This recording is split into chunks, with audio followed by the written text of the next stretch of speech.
14절까지 읽겠습니다. 26장 1절부터 14절까지 천천히 다 같은 목소리로 읽겠습니다. 시작.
네, 우리가 이 말씀을 읽으면서 말씀이 참 세밀하고 그 용어도 우리가 쉽게 생각하기 힘든 그런 용어도 있게 됨을 보게 됩니다. 그런데 이 말씀이 우리의 영혼의 양식에 무슨 관계가 되는가 생각해 보게 될 때 그것은 하나님께서 우리 영혼에 이 하나님의 말씀이 확실한 관계가 있기 때문에 이렇게 기록해 주신 것으로 우리가 확신하면서 이 하나님의 말씀의 세밀한 부분까지 살펴보기를 원합니다.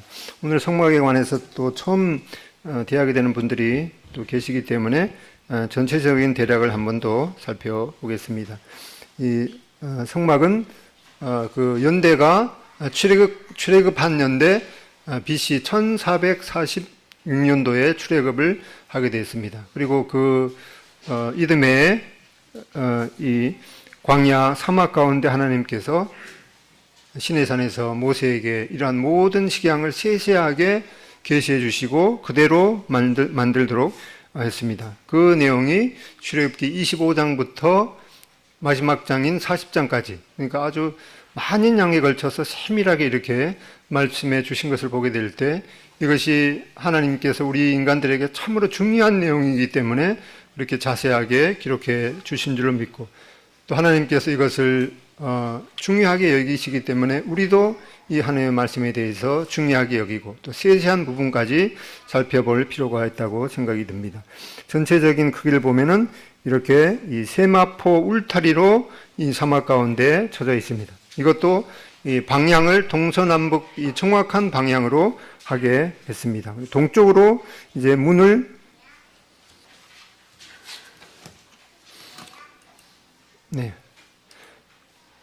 동쪽으로 이렇게 유일한 문을 내도록 했습니다. 그리고 이 울타리의 높이는 이제 몇 규빗이죠?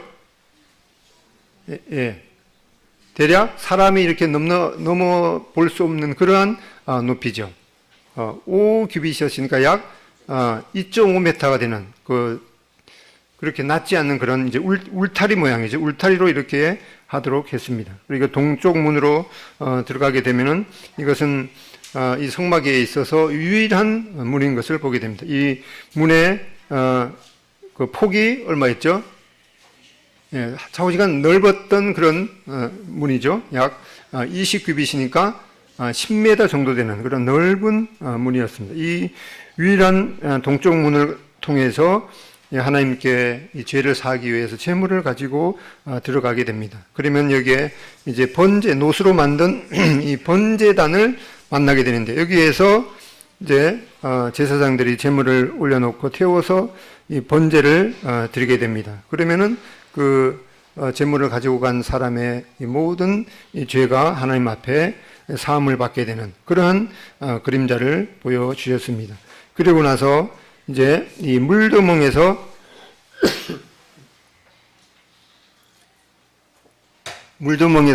이 제사장들이 손을 씻고 이 정결케 한 이후에 이제 성막 안으로 들어가게 성막 이 성소 안으로 들어가게 됩니다. 이 성소에 들어가게 되면은 여기에 먼저 성소 공간이 있고, 그리고 이 가로 세로 높이가 이 10규빗이죠. 그러니까 5m 가로 세로 높이가 각각 5m인 이 지성소를 보게 됩니다. 그런데 이 성소의 왼편에 금 등대가 있습니다. 이 금 등대에서 이 성소 안에서 제사장들이 이 등대의 빛을 의지해서 하나님을 섬길 수가 있습니다. 그리고 오른편에는 이 진설병, 그 배설해 놓은 떡 12개가 있는 이 상이 있습니다. 진설병 상이 있습니다. 여기에서 제사장들이 떡을 먹으면서 봉사하면서 하나님께 나아가는 이 새 힘을 얻게 됩니다. 그리고 이제 지성소 입구에 이 금으로 만든 이 분향단이 있는데, 바로 이 학년의 기도가 하나님 앞에 상달되게 됩니다. 그리고 대제사장이 1년에 한 번씩 이 대속죄일에 이 피를 가지고 이 지성소 안으로 들어가서 이 언약궤 위에 있는 이 지성소에 피를 뿌리게 되면은 이 백성들의 모든 죄가 그 1년 동안의 모든 죄가 하나님 앞에 이 사함을 받고, 하나님께서 이 대제사장을 통해서 백성들에게 이르실 그 말씀을 듣게 됩니다. 그리고 그 다음 또 1년 동안의 모든 죄는 또 이 대속죄일에 이 하나님 앞에 이 제사를 드림으로 이렇게 속죄함을 받게 되는 이러한 그림자를 보게 됩니다. 이것이 주님께서 오시기 몇 년 전이죠?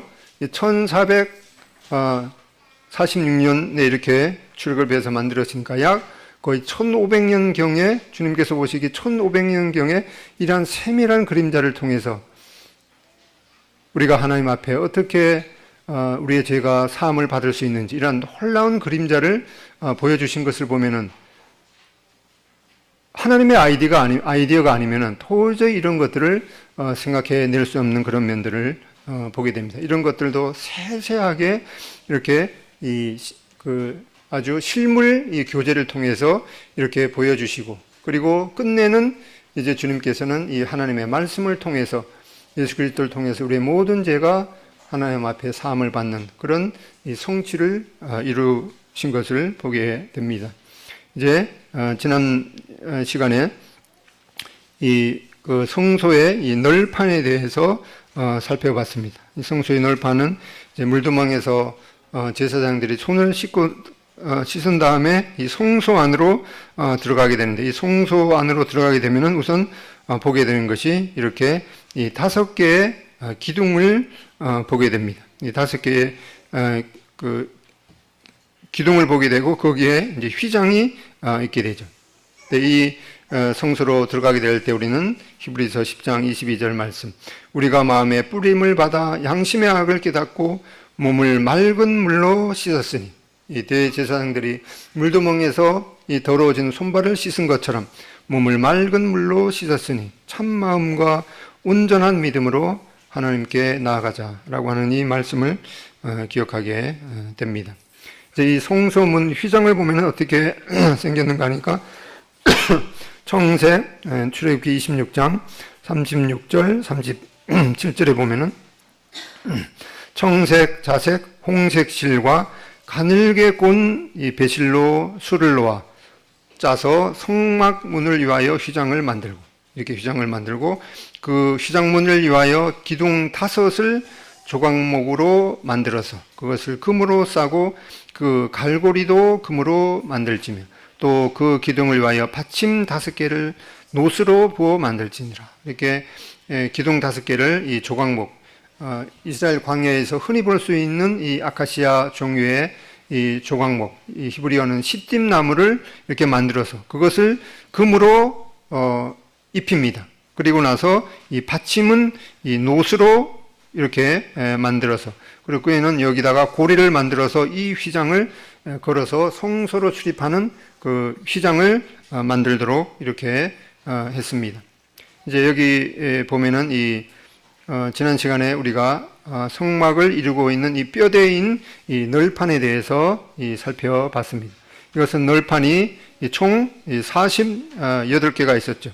그리고 받침도 하나에 2개씩 해서 96개의 이 받침이 있는데, 여기 출입구에 있는 기둥에도 여기 지성소로 향하는 이 출입구에도 이 4개 받침이 있었기 때문에 총 100개의 은받침이 사용되었습니다. 이 은받침 한 개의 무게는 이거는 그때 도량형이 정확한 것이 아니기 때문에 약 40kg, 50kg 정도 되는 그러한 이 받침으로 이렇게 하도록 했습니다.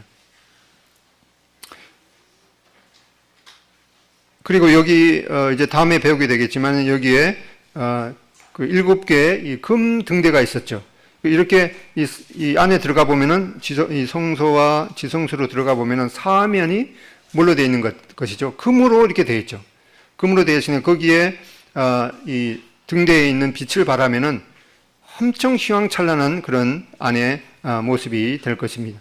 그리고 이제 성소와 지성소를 이루는 그 덮개가 있었는데, 오늘 그 덮개에 대해서 이제 살펴보겠습니다. 그 덮개는 하나도 아니고 이 4개의 덮개로 이렇게 되어 있습니다. 첫 번째, 우선 여기 보면은 이 성막에 그 성소와 지성소를 이루는 4개의 덮개가 있는데, 우리 성경에는 이 덮개라는 말이 그냥 덮개로 이렇게 되어 있는데, 원래 성경을 보면은 이 덮개 이름이 각각 다른 이름이에요. 첫 번째 덮개는 이제 전에 우리 개역 성경에는 이걸 앙장이라고 되어 있거든요. 앙장. 우리 한문 선생님 어디 가셨지? 앙자가 무슨 앙자예요?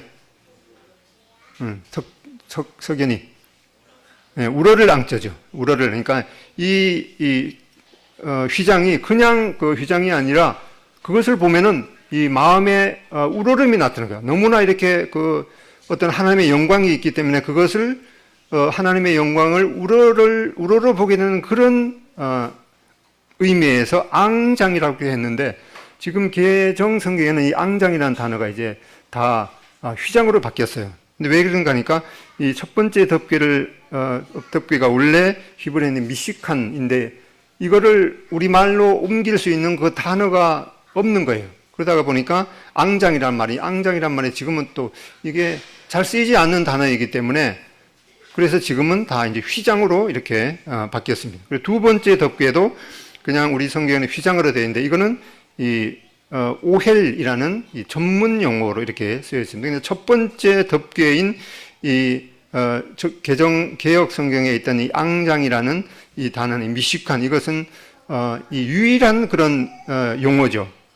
그런데 미시칸 오헬, 그다음에 세 번째 덮개는 그냥 덮개 미크세, 또 네 번째 덮개는 미크세, 이렇게 이 4개의 덮개가 각각 다른 용어로 이렇게 쓰여져 있고, 특별히 첫 번째 덮개는 다른 단어로는 쓰이지 않는 그런 아주 특이한 단어로 이렇게 쓰여져 있습니다. 그래서 이 앙장, 이 첫 번째 덮개를 볼 때 하나님의 영광을 우러를 수 있는 이 앙장이란 말이 참 좋은 말인데, 그것이 지금은 이제 쓰이지 않게 되었습니다. 이렇게 이 그룹을 수놓은 10폭의 이 앙장을 첫 번째 덮개로 이렇게 만들도록 했습니다. 너는 성막을 만들되 가늘게 꼰 배실과 청색, 자색, 홍색 실로 그룹을 정교하게 수놓은 10폭의 전에 개역성에는 앙장을 만들지니, 지금 개정성에는 휘장을 만들지니 이렇게 했습니다. 여기 그룹이라는 말은 이제 원래는 이제 케룹이라는 말이 천사라는 말이거든요. 그룹, 여기 영어로 보면 케루빔 하면은 천사의 복수입니다. 그러니까 이 천사를 여기에다가 여기 천사 모습이죠. 이렇게 날개가 있는 천사의 모습을 정교하게 수를 놓으라 이렇게 했는데, 앞에 우리가 성막문을 만들 때 그 재료를 보면 뭐라 했는가 하니까 청색, 자색, 홍색 실과 가늘게 꼰 배실로 만들어라 이렇게 말씀했는데, 여기에는 이 순서가 바뀌었죠.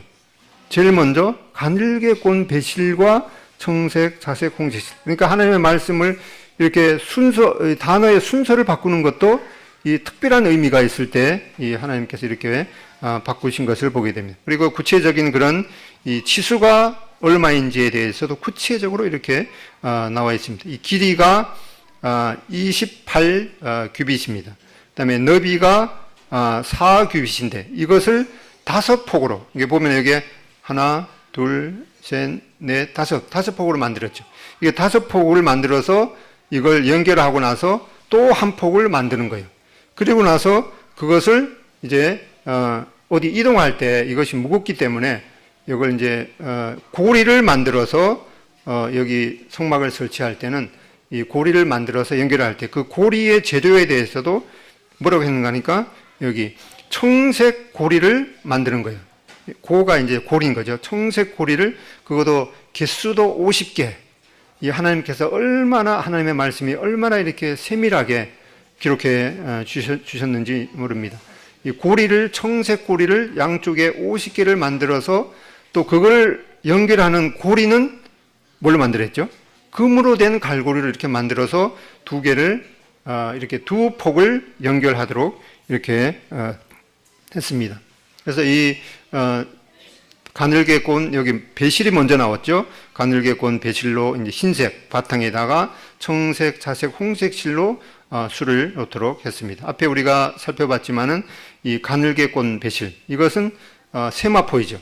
이 세마포는 바로 이 아주 흰색, 이 순결한 그런 죄가 없으신, 오히려 죄를 알지도 못하시는 하나님의, 예수님의 그 의로우심, 이 순결한 인성을 나타내는 것을 보게 됩니다. 고린도후서 5장 21절, 하나님이 죄를 알지도 못하시는 이를 우리를 대신하여 죄로 삼으신 것은 우리로 하여금 그 안에서 하나님의 의가 되게 하려 하심이라. 또 계시록 19장 8절에 보면은 그에게 빛나고 깨끗한 세마포 옷을 입도록 허락하셨으니 이 세마포 옷은 성도들의 옳은 행실이로다 하더라. 이 세마포 흰 바탕에다가 청색, 자색, 홍색 실로 이렇게 수놓도록 했습니다. 이것은 바로 우리가 이 성막을 보게 될 때 우리가 이 세례 요한이, 침례 요한이 예수님을 보고 말했듯이, 보라 세상 죄를 지고 가는 하나님의 어린 양이로다 이렇게 고백했던 것처럼, 이 성막을 보게 될 때 우리는 세례 요한이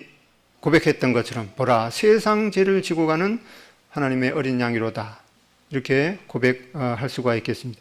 왜냐하면 예수님께서 이 구약의 이 모든 이 말씀들이 나를 가리켜 기록된 것이다. 예수님을, 이 구약에 있는 모든 말씀들이 예수님을 가리켜 기록된 것이다. 이렇게 스스로 말씀하신 것을 보게 됩니다. 이 청색은 바로 우리나라 지금 그 먼지 때문에 하늘이 뭐 잿빛으로 이렇게 되는데, 이 청색이 바로 하늘색이죠. 이 창공의 색. 이것은 바로 그리스도께서 하늘에서 오신 분임을 예표하는 것을 보게 됩니다. 출애굽기 24장에도 이스라엘의 하나님을 보니 그의 발 아래에는 청옥을 편 듯하고, 이 하나님의 보좌 그 밑을 보면 이 청옥, 이 푸른색이죠. 청옥을 편 듯하다 이렇게 말씀하고, 요한복음 3장 13절에도 예수님을 가리켜 말씀하기를 하늘에서 내려온 자, 인자는 바로 하늘에서 내려오신 분이다. 또 예수님은 바로 하늘로부터 오시는 이라 라고 말씀하고 있습니다.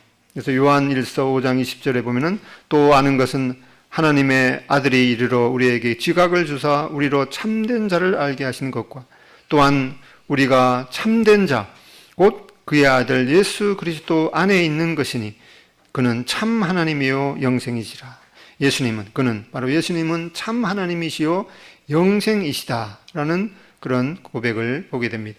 그다음에 자색은 바로 이것은 이 왕권의 상징인 것을 보게 됩니다. 예수님은 바로 유대인의 왕이요 또 만왕의 왕이심을 우리가 보게 됩니다.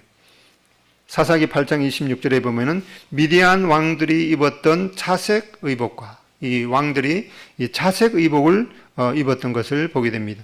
또한 예수님께서 십자가에서 달리실 때 이 군병들이 예수님을 조롱하기 위해 예수님께서 유대인의 왕이라고 이렇게 말씀하시니까 예수님을 조롱하기 위해서 이 자색 옷을 입히고 그 앞에서 장난을 친 거죠. 엎드려서 절하면서 유대인의 왕이여 평안할지어다 이렇게 했는데 자기들은 이 예수님을 놀리기 위해서 그렇게 했지만은 그것은 사실인 것을 보겠어요. 정말 예수님께서 유대인의 왕이요. 또 예수님께서 이제 다시 오실 때 모든 입들이 그때는 정말 이 장난이 아니라 예수님 앞에 모든 입이 스스로 예수님만이 이 만왕의 왕이십니다. 라는 그런 고백을 할 수밖에 없게 되는 것을 보게 됩니다. 계시록 17장 14절에도 어린 양 예수 그리스도는 만주의 주시오 만왕의 왕이시다. 라는 것을 보게 됩니다. 그 다음에 이 홍색은 바로 이 피색이죠. 희생을 의미하는 피의 색깔인데 앞에 보면은 이 홍색은 그 당시에 어떻게 이 염료를 채취하는가 하니까 벌레를 모아서 그것을 가루로 만들어서 이 연지벌레 말하자면 이제 피 색깔이죠. 그것을 만들어서 염료로 사용했습니다. 이 CHM이 누구신지 말씀드렸죠. 이 모임에 앞선 위대한 형제 중에 하나인 C.H. 맥킨토시 분은 뭐라고 했는가 하니까 여기 한번 읽어보겠습니다. 시작. 홍색은 죽음에 의한 피 흘림으로 생긴다. 따라서 이것은 고난받으신 그리스도를 가리키기에 적합한 색이다. 그리스도께서 우리를 위하여 육체로 고난을 받으셨다. 그리스도께서 사망 권세를 갖고 있는 사단을 파멸시키는 것은 대속의 죽음에 의해서였다. 참 성막인 그리스도의 놀라운 모습을 우리 앞에 제시함에 있어서 성령은 그리스도의 인격의 한 면인 그의 죽음을 뺄 수가 없다. 시편 22편은 이것은 메시아 예수님을 예표하는 그런 시편 중에 하나이죠. 시편 22편 6절에 보면은 나는 벌레요 사람이 아니라 특별히 이런 예수님께서 우리를 위해서 하나님 앞에 저주를 받으신 그러한 모습을 예표하면서 바로 이것이 예수님의 고백인 것을 보게 됩니다. 나는 벌레요 사람이 아니라 창조주께서 우리 죄를 대신하기 위해서 벌레 취급도 못 받으신 그런 슬픈 사실을 우리가 보게 됩니다. 예수님의 이 고백, 나는 벌레요 사람이 아니라 바로 이 홍색이 바로 연지벌레에서 그것을 연지벌레를 모아서 가루로 만들어서 염료를 채취했던 그런 것과 관련이 되어 있는 것을 보게 됩니다. 이렇게 이제 이 성막의 첫 번째 덮개인 이렇게 재료가 뭐였죠? 첫 번째 나오는 것이 바로 가늘게 꼰 배실과 청색, 자색, 홍색 실로 하고 거기에다가 이 천사들 그룹으로 수를 놓았습니다. 그리고 이것을 각각 5폭으로 이렇게 이 두 쪽을 만들어서 한쪽에다가 청색 고리 50개를 각각 이렇게 만들고 그리고 거기에다가 금 갈고리 50개를 이렇게 연결하도록 했습니다. 그래서 이것도 이 C.H. 맥킨토시 이분보다도 이 형제님보다도 이 성막에 관해서 더 이상 다른 표현이 없는 것 같아서 그대로 옮겨 놓았습니다. 이것도 읽어보겠습니다. 시작. 5폭으로 한 부분을 이루고 있는 두 갈래 앙장은 그리스도의 인격의 장엄한 두 면을 상징하고 있다고 볼 수 있다. 그것은 하나님을 향한 그리스도의 활동과 인간을 향한 그리스도의 활동 이 두 가지를 말한다. 율법 가운데서도 동일한 양면을 볼 수 있다. 그것은 곧 하나님에 대한 의무와 인간에 대한 의무이다. 우리가 그리스도의 마음을 들여다본다면 주의 법이 나의 심중에 있나이다 라는 사실을 발견하게 된다. 이 성막에 대한 그 식양을 주면서 곧이어서 또 이 하나님께서 모세에게 이 10계명의 이 돌판을 주었던 것을 보게 됩니다.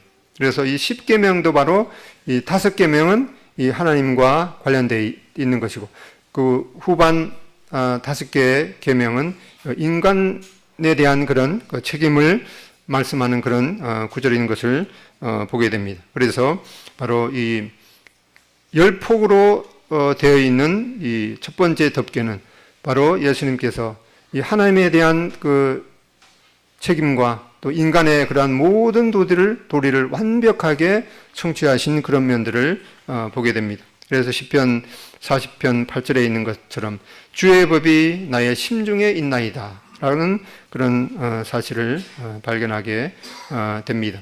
또한 이 성소 안에 들어가 보게 되면은 이 사면이 바로 이 널판이 금으로 되어 있기 때문에 거기에다가 이제 7개의 그 등잔에다가 불을 붙입니다. 그러면은 이 안이 정말 아주 휘황찬란하겠죠. 그런데 위를 올려다 보면은 바로 이러한 모습입니다. 이제 첫 번째 덮개가 이 가늘게 꼬은 배실과 그다음에 청색, 자색, 홍색 실로 이 천사를 수놓은 이런 면들을 보게 되는데, 여기에 이제 그룹, 이 천사가 날개를 이렇게 펴고 있는 것을 보게 됩니다. 그래서 시편 61편 4절에 있는 것처럼 내가 영원히 주의 장막에 머물며 내가 주의 날개 아래로 피하리이다. 이 성소에 들어가서 섬기는 이 제사장들은 바로 주의 날개 그늘 아래서 하나님을 섬기는 그러한 마음을 갖게 되는 것을 보게 됩니다. 제사장들이 성소에서 등잔 불이 밝히는 천장을 보면서 바로 주의 날개 아래 있음을 느끼게 됩니다. 우리도 바로 이렇게 주일날 하나님 앞에 우리에게 영생을 주신 그 하나님의 말씀을 가지고 하나님을 예배하게 될 때, 우리가 바로 이 세상이 아무리 혼란스러울지라도 우리가 주의 그 힘 있는 날개 그늘 아래에 있는 그런 하나님의 자녀인 것을 보게 됩니다. 또한 이 성소의 출입문 색깔을 표시할 때는 청색, 자색, 홍색 실과 가늘게 꼬은 배실, 이러한 순서로 말씀했는데 이 첫 번째 덮개의 재료를 말씀하실 때는 이 가늘게 꼬은 배실, 그걸 먼저 이렇게 언급했습니다. 그것이 중요한 의미를 지니고 있기 때문에 그렇죠. 그래서 여기에는 백색이 먼저 나오게 됩니다. 이것은 하나님의 보좌 우편에 앉으신 인자 되신 예수 그리스도의 이 죄가 없으신 무흠함과 의로우심을 나타내게 됩니다. 우리가 이 번제단을 통해서 우리를 위해서 이 대속제물이 되셔서 우리의 모든 죄를 대속하신 그런 예수 그리스도의 사역이 하나님 앞에 기쁘게 받으심직한 것을 보게 됩니다. 그 후에 이제 주님께서 죽으셨을 뿐만 아니라 죽음에 머물지 아니하고 3일 만에 다시 부활하셔서 지금은 하나님의 보좌 우편에서 우리를 위해서 대언자가 되어 주신다고 말씀하셨습니다. 그 대언자 되신 예수님께서는 이 죄를 지은 적도 없고 알지도 못한 그런 분이심을 보게 되는데, 바로 이 휘장을 통해서 이러한 예수님의 그림자를 보게 됩니다. 예수님께서는 죄를 알지도 못하신 분이시고 지금은 이렇게 하나님의 영광 가운데서 우리를 위해서 이 대언자가 되어주신 분임을 알게 됩니다. 이러한 성막이, 우리가 성막을 처음 공부하게 될 때 이것은 하늘에 있는 것들의 모형과 이 그림자라고 우리가 히브리서를 통해서 배우게 되는데, 그러면 하늘에 있는 실체는 어떠한 것인가 보게 될 때 이 하늘 보좌는 바로 이러한 것이라고 말씀했습니다. 계시록 4장 6절부터 8절까지 읽어보겠습니다. 시작.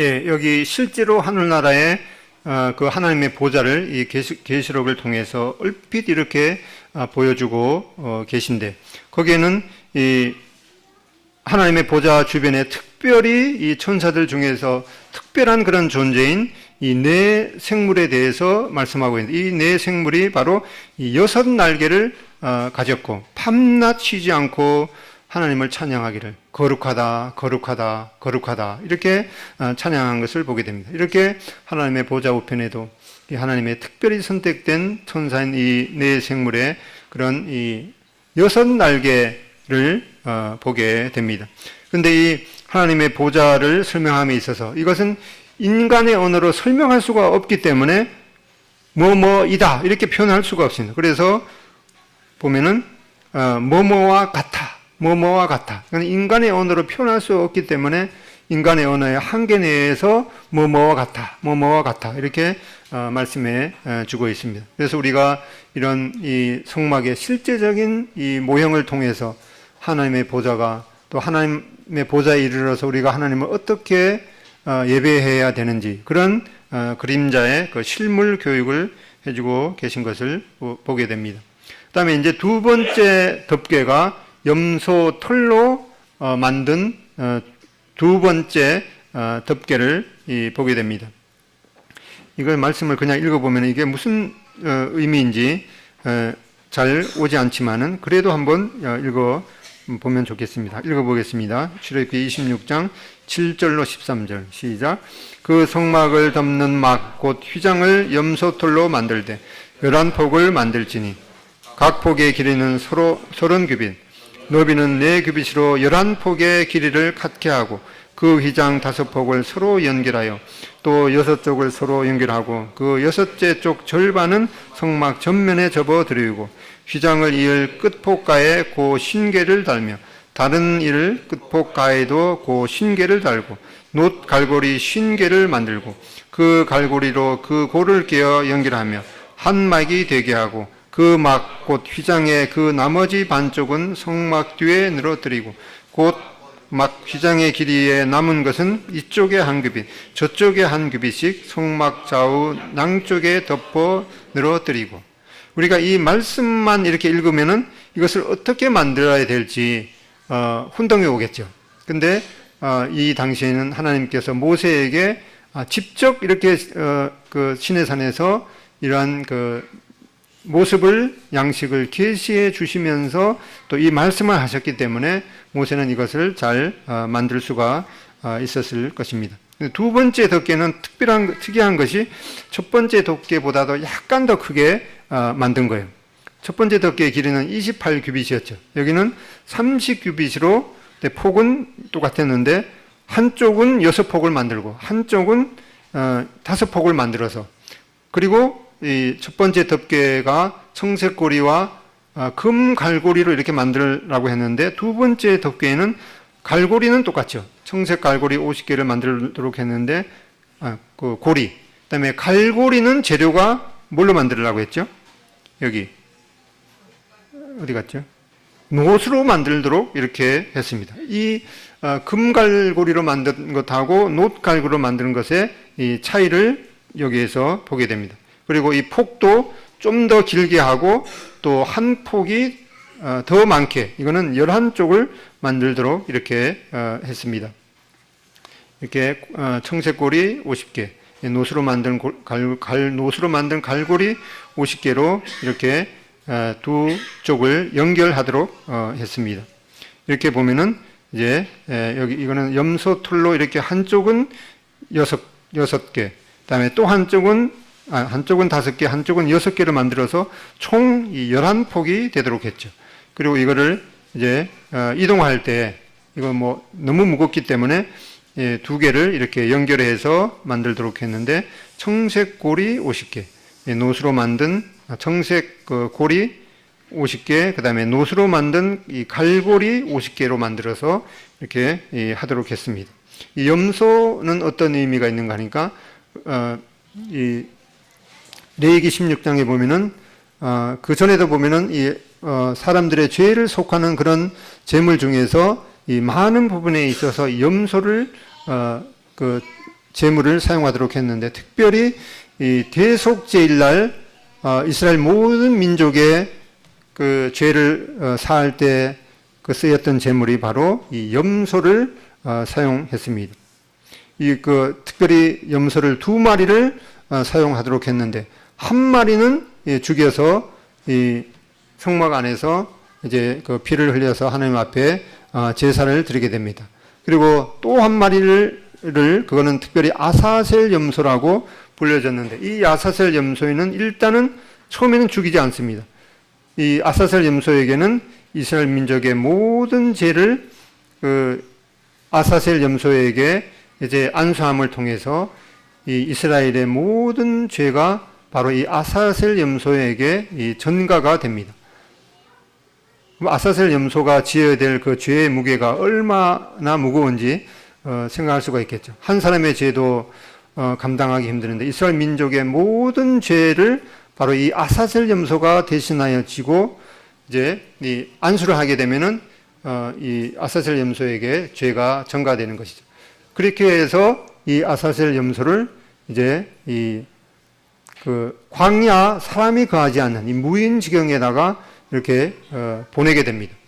그러면은 특히 염소는 저처럼 길친가 봐요.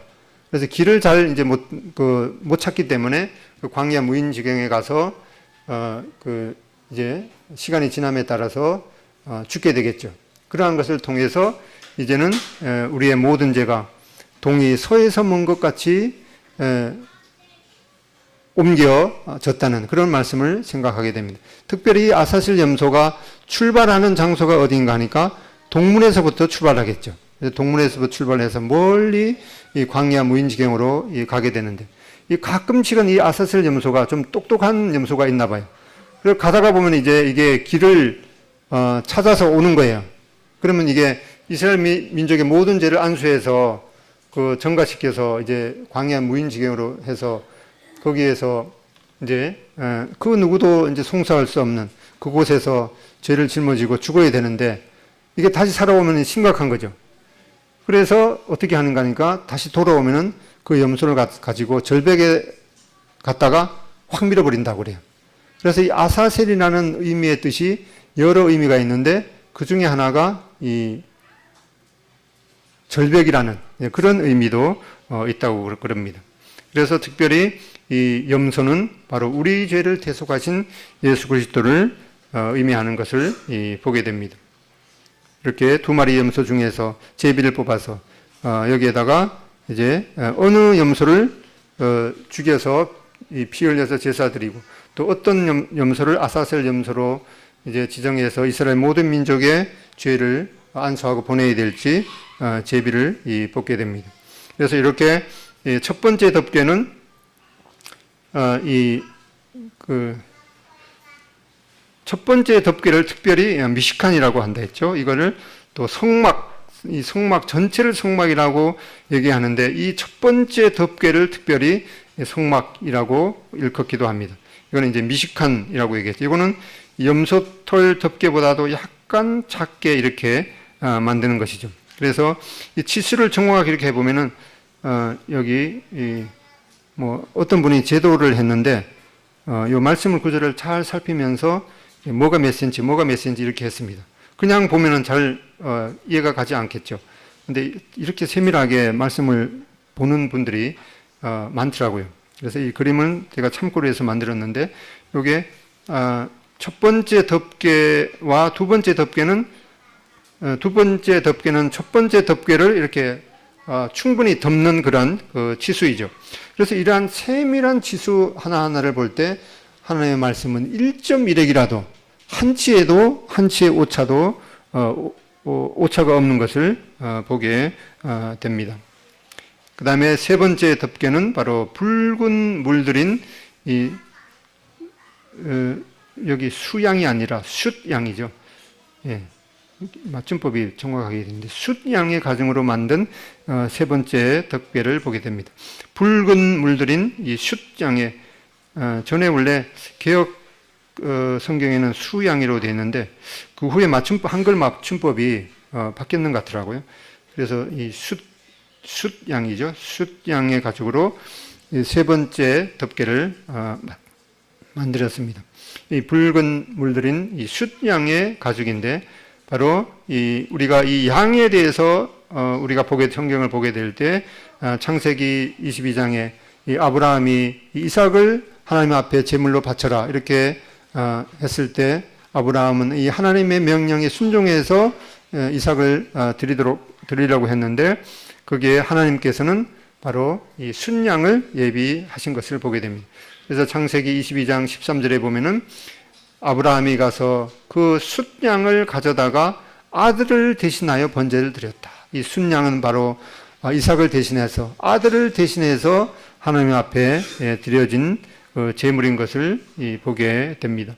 창세기 22장 14절에 아브라함이 그 땅 이름을 여호와 이레라 하였으므로 오늘날까지 사람들이 이르기를 여호와의 산에서 준비되리라 하더라.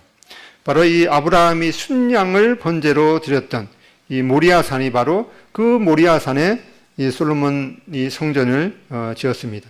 그리고 바로 이 모리아 산이 바로 예수님께서 십자가에 달리신 그 갈보리 산이기도 합니다. 세례 요한이 예수님을 보면서 가리킬 때 바로 세상 죄를 지고 가는 하나님의 어린 양이로다 이렇게 말씀하셨습니다. 빌립보서 2장 8절에도 사람의 모양으로 나타나사 자기를 낮추시고 죽기까지 복종하셨으니 곧 십자가에 죽으심이라. 이 붉은 물들인 수양은 바로 우리를 대신해서 우리의 제물이 되신 예수 그리스도를 대표하고 있는 것을 보게 됩니다. 그다음에 네 번째 덮개는 이 해달의 가죽으로 만들었습니다. 보통 이제 수달은 우리가 많이 들었는데 해달은 민물에서 사는 그걸 갖다가 수달이라고 그러고 그다음에 바다에서 사는 것을 이 해달이라고 부르는 것 같습니다. 이 해달의 가죽으로 맨 위에 덮개를 만들려고 했습니다. 이 해달이 이렇게 뭐 색깔도 우중충한 그런 그 가죽인데 이 바다에서 이렇게 살기 때문에 이 해달의 가죽이 특별히 이 빗물을 방어할 수 있는 그런 아주 그 방수성을 지녔다고 그럽니다. 이 해달은 이 성경에 보면은 그 돌고래 종류라고 이렇게 말씀하고 또 다른 그 구절을 보면은 이것을 물돼지라고 번역하기도 했습니다.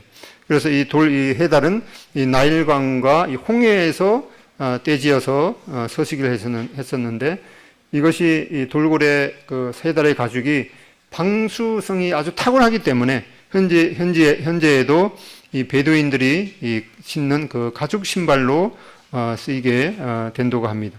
그래서 아까 보았듯이 이 해달은 이 우중충한 그런 검은 이 회색이기 때문에 별로 이제 뭐 끌리지 않는 그런 그 색이죠. 그래서 이것은 해달의 그런 검은 색깔은 바로 인간적인 매력이나 볼품이 없으셨던 예수님의 이 외모를 나타내는 것을 보게 됩니다. 이사야서 53장 2절로 3절에 보면은 그는 주 앞에서 자라나기를 연한 순 같고 마른 땅에서 나온 뿌리 같아서 고운 모양도 없고 풍채도 없은즉 우리의 보기에 흠모할 만한 아름다운 것이 없도다. 그는 멸시를 받아 사람들에게 버림을 받았으며 강고를 많이 겪었으며 질고를 아는 자라. 마치 사람들이 그에게서 얼굴을 가리는 것 같이 멸시를 당하였고 우리도 그를 귀히 여기지 아니하였도다. 이렇게 성막의 제일 바깥 덮개가 이렇게 별로 매력적인 그런 색깔이 아닌 이런 이 해달의 가죽으로 덮여 있기 때문에 사람들이 별 생각 없이 그 성막을 보면은 뭐 별거 없네라고 하는 그런 귀하게 여기지 않는 그런 그렇게 됨을 보게 됩니다. 근데 바로 그 해달의 가죽이 바로 신발의 재료로 쓰였는데 이 성막의 맨 바깥에 이 덮개를 해달의 가죽으로 만들도록 했습니다. 그럼 이 해달의 가죽이 이 광야에서 어떻게 바다에 사는 그 해달의 가죽을 구할 수가 있었겠습니까? 그것은 바로 이 애굽에 있을 때 바로 이 나일강과 그 홍해에 이 해달이 많이 서식했기 때문에 떼지어서 서식했기 때문에 애굽에 있었을 때 이 해달의 가죽을 이제 광야를 여행하기 위해서 자기들이 이제 신발의 그런 가죽으로 사용하려고 가져왔는데 바로 자기들이 이스라엘 백성들이 자기가 신을 그런 그 가죽 신발을 만드는 그런 그 가죽을 바로 이 성막을 만들기 위한 그런 이 네 번째 덮개를 만드는데 기꺼이 헌신했던 것을 보게 됩니다. 에스겔서 16장 10절에 보면은 수놓은 옷을 입히고 물대지, 이것이 바로 해달이죠. 해달의 가죽신을 시켰다. 해달과 이 해달이 곧 물대지이기도 했죠. 그래서 해달의 가죽 그 신발의 재료로 원래 사용하기 위함이었는데 이스라엘 백성들은 이 성막의 재료로 이것을 헌신했던 것을 보게 됩니다. 이 신발을 만들 때 그냥 대충 이렇게 잘라서 이렇게 접어서 구멍을 뚫어서 신기만 하면은 아주 훌륭한 샌들이 이걸 만들어서 요새 뭐 이것이 이러한 그 모델이 이러한 스타일이 유행되기도 하더라고요. 이렇게 이스라엘 백성들이 하나님을 예배하는 그런 성막을 만드는데 자기들이 신을 해달의 가죽을 헌신하게 되었습니다. 그러면은 이 이스라엘 백성들이 자기가 신을 그런 신발을 재료를 헌신했는데 그러면 이제 맨발로 다니기도 했겠죠.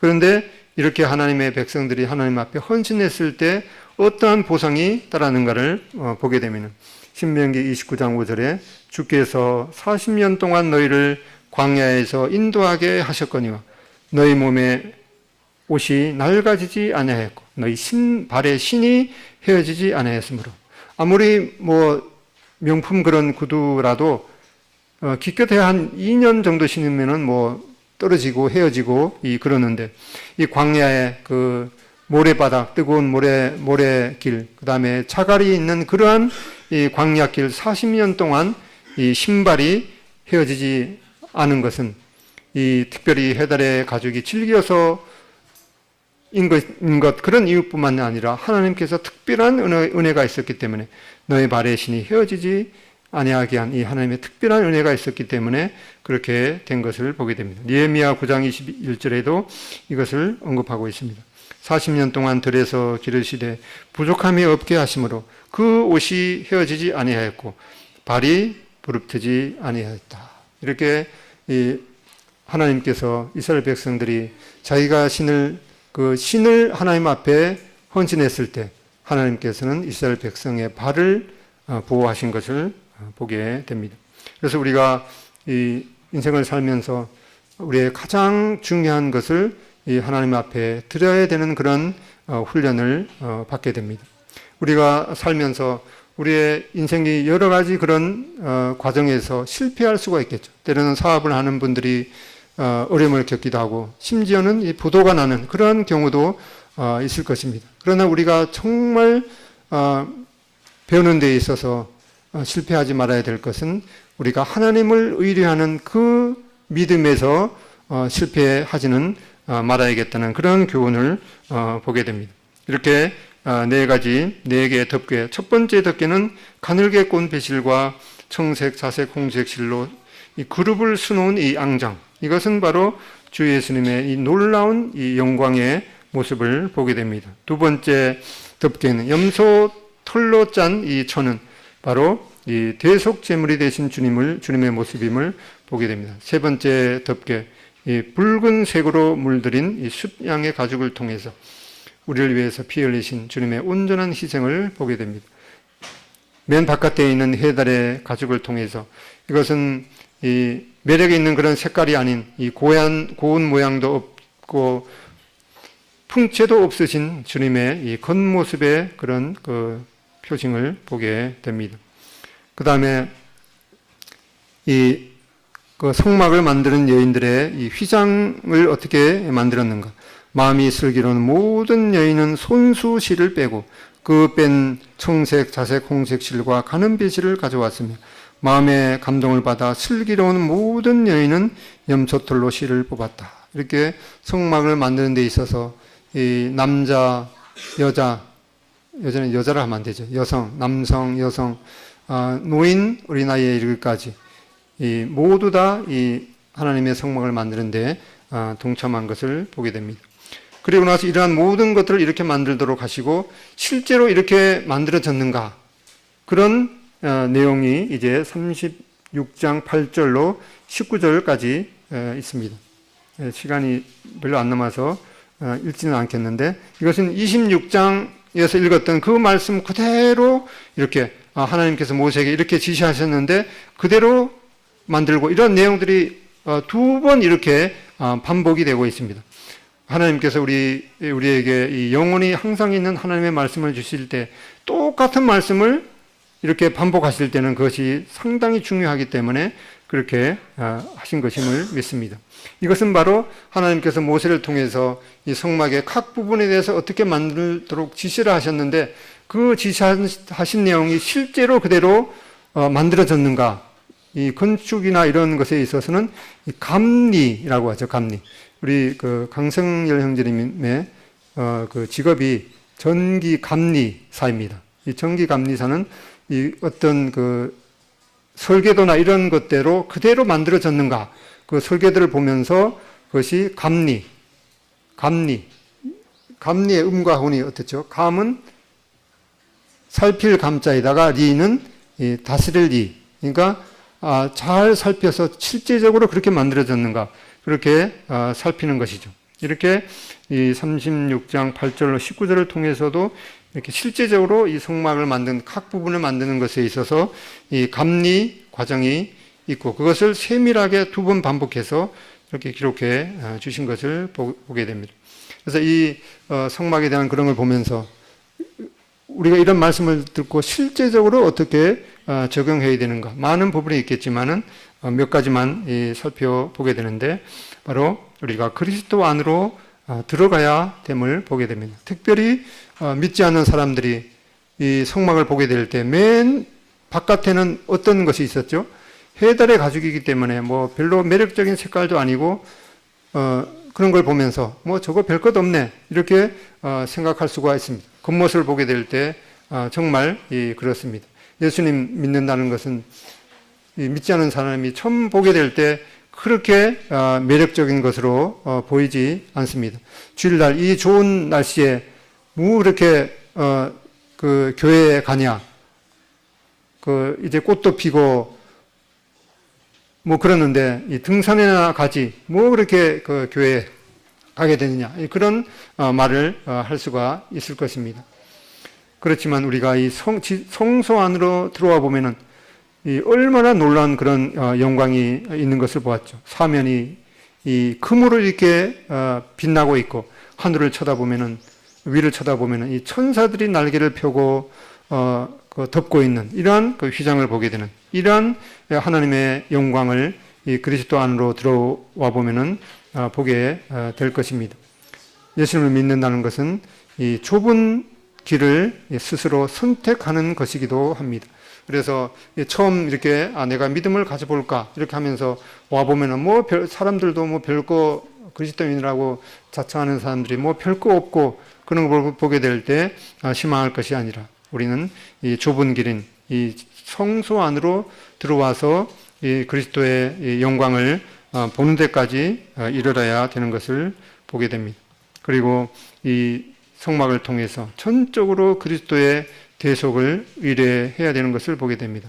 첫 번째 덮개가 바로 가늘게 꼰 배실과 청색, 자색, 홍색 실과 그룹으로 수놓은 그런 앙장이었는데 그 위에 덮개가 바로 이 염소털로 만든 덮개죠. 그리고 이 염소털로 만든 덮개에는 이 놋갈고리로 그것을 연결하도록 했습니다. 이 염소는 바로 우리 죄를 대속하신 예수님의 모습을 상징하고 또 이 놋은 바로 하나님의 심판을 의미하는 것을 우리가 앞에서 봤는데 우리가 주님을 믿게 되는 그러한 신앙은 바로 예수님께서 우리 죄를 대신하신 그런 대속에 기초하고 우리의 모든 죄가 이미 심판을 받은 그런 예수님의 사역에 기초하는 것을 보게 되면서 전적으로 그리스도의 대속을 의뢰해야 됨을 보게 됩니다. 그 다음에 하나님의 풍성한 영광을 보면서 주님을 예배해야 됨을 보게 됩니다. 성소와 지성소에 들어와 보면 얼마나 놀라운 이 영광과 이 하나님의 은혜가 우리를 덮고 있는지 모릅니다. 사면은 이 금으로 이렇게 빛나고 있고, 위에는 이 하나님의 영광의 그런 천사가 날개를 펴고 있는 그런 날개 그늘 아래 우리가 안전한 그런 우리의 신분을 보면서 하나님의 풍성한 영광을 보면서 주님을 예배해야 되는 것을 보게 됩니다. 그다음에 나의 가장 소중한 것을 하나님 앞에 드리는 것을 보게 됩니다. 이스라엘 백성들이 자기들이 수십 년간 이제 그 험한 길을 걸어야 되는 그런 이 가죽 신발의 재료를 하나님의 성막을 만드는 이 그 재료로 헌신했을 때 하나님께서 그들의 이 발을 보호해 주셨기 때문에 나의 가장 소중한 것을 하나님께 드리자. 하나님이 뭐 부족해 해서 우리에게 이런 것을 드리도록 말씀하신 것이 아니라 우리의 마음이 바로 우리를 지으시고 우리의 구원자시요 주님이신 그 하나님 예수님께 있다는 그런 이 고백을 우리가 드리는 것이기도 합니다. 다음에 네 번째는 하나님을 섬기는 데 있어서 모두가 동참하게 됩니다. 특별히 여기에 휘장을 만드는데 여인들이 손수 이 염소 털을 통해서 실을 짰던 것처럼 우리 자매님들이 하시는 일이 뭐 대부분 이제 굳은 일이죠. 특별히 이 애찬을 하는 것에 있어서 저는 심심한 감사를 드리고 음식을 우리가 먹을 때마다 그냥 빈말이 아니라 정말 이 우리 자매님들의 그런 희생이 없으면 이 교회가 유지될 수가 없는 것이죠.